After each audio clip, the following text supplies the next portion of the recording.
And welcome into Real Deal Sports Talk. It's me, your host, KP. We lost another one. We lost a good one. We lost one we shouldn't have lost this week. 74 years old. We lost Muhammad Ali this week. Let's just say it, he is the GOAT. If there ever was a GOAT in any sport at any time, it was Muhammad Ali. It saddens me. Not from the sense that, okay, we've lost an athlete or we've lost this celebrity figure. It saddens me because the spirit that he embodied, the person that he was, how he showed us that, sure, you can make mistakes, and he made plenty of them. But he did something to come back and get redemption from all of those mistakes, whether in the ring or outside of the ring. And nobody's perfect. Muhammad Ali was not perfect. Cassius Clay was not perfect. But the person that he was, the athlete that he was, the good things that he did, the people that he inspired, the culture that he changed, the message that he stood for, it leaves me at a loss for words, honestly, to try and describe the greatness of this man.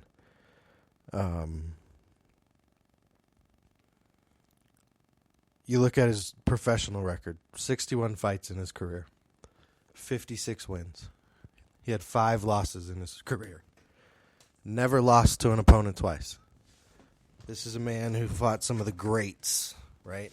He didn't have a stretch of time where there wasn't a good opponent.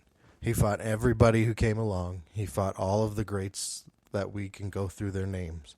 He fought the Sonny Listons. He fought the George Foremans. He fought the Joe Frazers. He fought the Ken Nortons, right?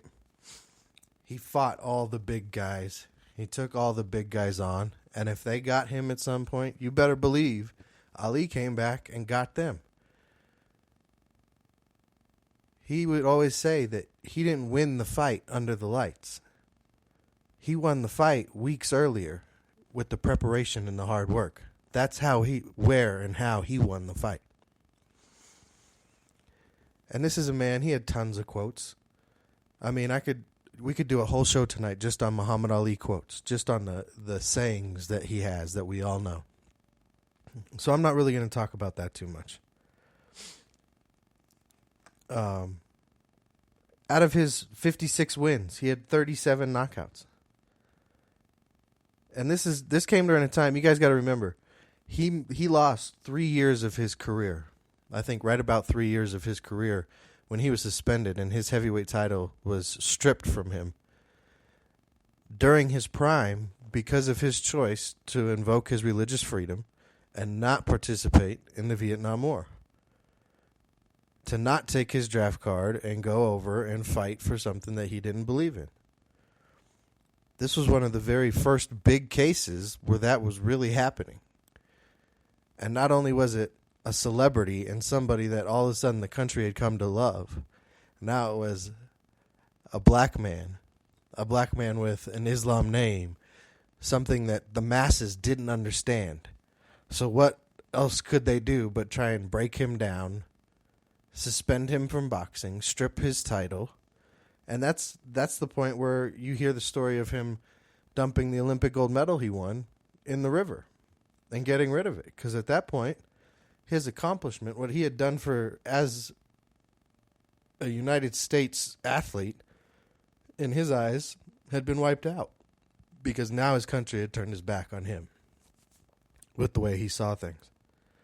And that was a huge landmark at that point, where you all of a sudden see somebody saying, no, this is the freedom I have here, and I'm going to fight for it, and I'm going to fight for it no matter what the consequences are. And he gave up a lot at that point as a fighter, as a celebrity, as a boxer, as the champion. He had friends at the time, Jim Brown, Kareem Abdul-Jabbar, other important, notable figures. You hear him and see his time where he was with the Nation of Islam and Farrakhan and Malcolm X. You see him around people like Martin Luther King. He was at the forefront at the time of a lot of the civil rights stuff that was going on in the 60s. And he had a different position than most of the people that were involved in it. Being an athlete, with his charm, with his charisma, with his public light, international light, being on the news, being in the newspapers. He could affect the story in a different way that a Malcolm X or a Martin Luther King didn't. He could instill hope in a different way into different people and reach a different audience that maybe they weren't reaching.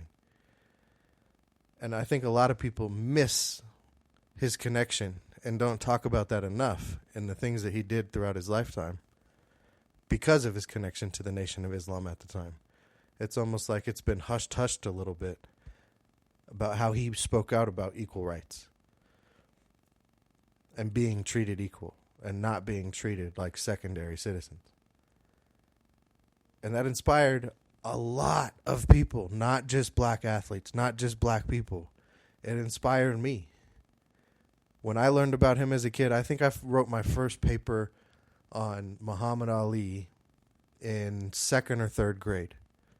And when I found out his real name was Cassius Clay, or the name he was born with was Cassius Clay, I was shocked. I had no idea anything outside of him other than a fighter. Other than this brash guy who just talked so much trash and was so good to back it up. Who just outthought and outworked all of his opponents.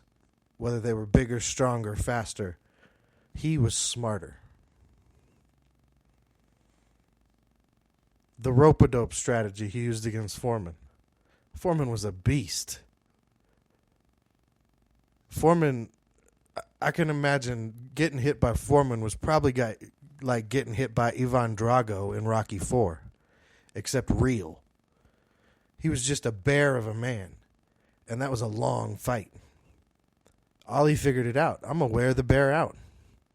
I'm going to have him throwing haymakers round after round, and my heart's going to carry me through. And at the end, I'm going to put him down. And the big bear will fall. And the big bear did fall. And he took Foreman out. And he regained his title for the 3rd time when he beat Foreman. He got his title, the first title he won against Sonny Liston. He was 22 years old. He had only been a professional for a little more than 3 years at the time. It was shortly after his Olympic gold medal win.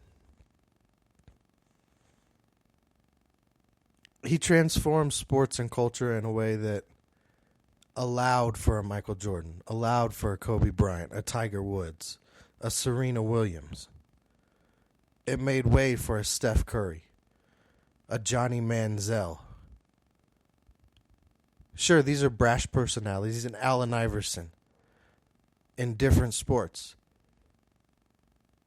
But to the point that he came along, athletes, entertainers, celebrities, nobody spoke the way he did or was as outlandish as he was or as flamboyant in public. He added the media coverage to sports, the mainstream. He made it to where other people wanted to be involved and be around it. I would give him credit for celebrities wanting to be around sports more. And boxing is, sure, that's where it started. In the early 1900s in this country, boxing was the big sport. Baseball was the secondary sport. Football was a no man's game, really. Golf was just basically getting going. Hockey really wasn't an American sport yet. And boxing had a long-standing tradition. And he came around and he changed it. And then the culture started changing. The way fans got to act, the way they interacted, the way they rooted changed. The rhetoric, the storylines changed. You start having these interviews with Howard Cosell and Muhammad Ali where it looks like they're going back and forth and they're angry at each other and they don't like each other and they're taking these jabs and pokes at each other. When in actuality, Howard Cosell and Muhammad Ali were very good friends.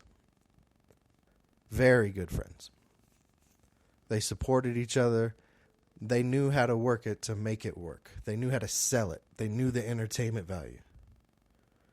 And they milked it for everything they could get. It was genius. It was television genius. It was stuff that he learned from people like Jim Brown, who had been a professional athlete, who had done movies, who had started doing movies at the time, who was getting into new things as his career started wrapping up a little bit and he was making decisions on what he was going to do next. And other singers and entertainers that were influential on him, that helped show him the right way. And he in turn did the same thing. Sure, again, he made mistakes. You look at what he did in the ring. Wins the heavyweight championship, goes on, he's winning fights. He gets stripped of the title 3 years out of his prime, comes back. Shortly after coming back, he gets a fight against Joe Frazier. Labeled the greatest fight of the century. 15 rounds. Joe Frazier wins this fight. That didn't sit good with Ali. He came back and he beat Frazier for the title. Okay? Now, later on, he goes on and he fights Ken Norton. Ken Norton gets him. Well, he comes right back in a rematch and gets Ken Norton. He leaves fighting a little bit in the late 70s. Doesn't have a fight for a few years. Doesn't retire. He's not really gone, but he hasn't had a fight. Comes back, beats Foreman, gets the title. Early 80s, has a couple losses, loses the title, retires in 81. A few years later, he's diagnosed with Parkinson's.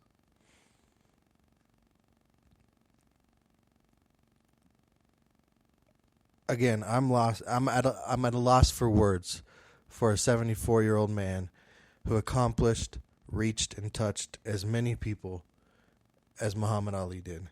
With all the people in Africa who love the man, around the world in different countries that he's fought in the Asian islands. His efforts at the 96 Olympic Games, lighting the torch.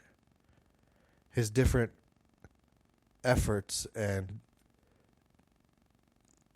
money donations, his philanthropic work, his belief in peace and no war, and that violence in that way is wrong. He just had so much good. He had such a strong heart. You hear the stories that happened after he passed about his family saying as his organs were slowly shutting down, his heart continued to beat for another 30 minutes. That, to me, is a testament to Muhammad Ali's heart, to how he was able to go his whole career, to why he is the GOAT, the greatest of all time. I heard a story this week while everybody was talking about it. I think it was yesterday on ESPN radio, and it was Kareem Abdul-Jabbar describing the first time he had met Muhammad Ali. And he said he was walking down Hollywood Boulevard, and there was this guy doing magic tricks, just talking to people and hanging out, doing magic tricks for him and, shooting the breeze or whatever. And it was Muhammad Ali. So he walks up to him. He's like, hey, how you doing? Aren't you? And he's like, yeah, that's me. Hey. And that's how they met. And to me, that was a crazy story because at the time, Muhammad Ali was the heavyweight champion of the world.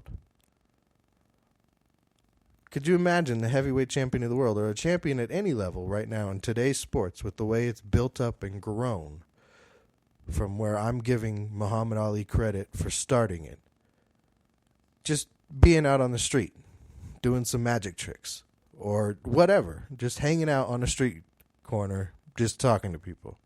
They'd be mobbed. There'd be press everywhere. It wouldn't work. Different time, but a very cool story. One I love to hear. It was a little different than all the other stuff that, you've been hearing about all his fights and how he was in the ring. And I tried to just wrap up my thoughts a little bit real quick about him. But again, I could have done show after show about Muhammad Ali. I loved his fighting style. It was, early 2000s. They came out with a boxing game. They finally put Muhammad Ali in a boxing game. That was the only character I ever used. He was